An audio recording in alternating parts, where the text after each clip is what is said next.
কিভাবে এত সুন্দর ইসলামিক লোগো ডিজাইন করবেন শুধু আপনার ফোন ব্যবহার করে। তো প্রথমে পিক্সেল ল্যাবটি ওপেন করে নিলাম, তারপর এখান থেকে এরকম আসতে পারে, তারপর এখান থেকে ক্যান্সেলে ক্লিক করে দিবেন। তো ক্যান্সেলে ক্লিক করার পরে নিউ টেক্সটটাকে ডিলিট করে দিবেন।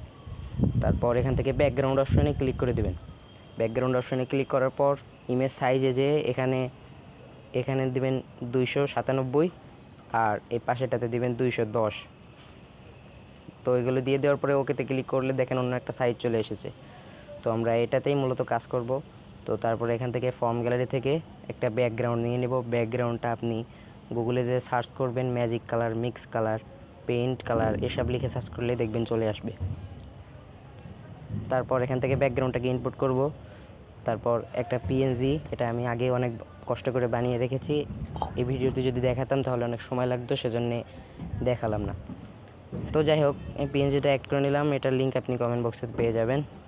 তো ব্যাকগ্রাউন্ডটা যদি না খুঁজতে চান গুগলে, তাহলে ব্যাকগ্রাউন্ডটার লিঙ্ক আমি কমেন্ট বক্সে দিয়ে রাখবো, সেখান থেকে আপনারা ডাউনলোড করতে পারবেন।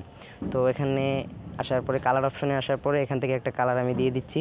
এই কালারটা আমি দেখুন কীভাবে বানিয়ে রেখেছি, আপনারাও ঠিক এভাবে বানিয়ে নেবেন। তারপর এখান থেকে রাইট চিহ্নতে ক্লিক করবেন। এখান থেকে ডান দিকে স্ক্রল করে শেষে একদম ইমপ্রেস অপশনটি চালু করার পরে দেখেন এরকম নষ্ট হয়ে যেতে পারে। তো আবার ছোট বড় করলে ঠিক হয়ে যেতে পারে। তো এখান থেকে দেখেন, আমি যদি দেখাই আপনাদেরকে, এরকম করলেই ঠিক হয়ে যাবে। তো ভাই ভিডিওটি শেষ পর্যন্ত দেখবেন, না হলে আপনি কিছুই শিখতে পারবেন না। আর দয়া করে আমার চ্যানেলটি সাবস্ক্রাইব করবেন। তো এভাবেই ভালো করে সুন্দর করে দিয়ে দিবেন, বসিয়ে দিবেন আপনার পছন্দ মতো। তারপর এখানে যেই টুলসগুলো আসে এগুলো আপনার ইচ্ছা মতো অ্যাডজাস্টমেন্ট করে নেবেন, কোনটা কোন দিকে দিলে ভালো হয় আপনি সেটা বুঝে নেবেন। তো আমি একটা দেখাচ্ছি, দেখেন নিচেরটাতে কমাবেন, উপরেরটাকে বাড়াবেন, তারপরের উপরেরটাকে আরেকটু বাড়াবেন, মানে আপনার ইচ্ছা মতো করে নিতে পারেন। তো আমি যেভাবে দিই সেভাবে দিলে বেশি সুন্দর লাগবে আর কি।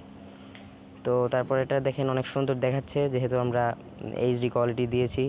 তো এখান থেকে ইমেজ সেভ অপশনে যেয়ে আলট্রা করুন, এখান থেকে মিডিয়াম রেখে আমরা সেভ করে নেব। তো ভিউয়ার্স, ভিডিওটি ভালো লাগলে লাইক, কমেন্ট, শেয়ার দিয়ে পাশেই থাকবেন। ধন্যবাদ।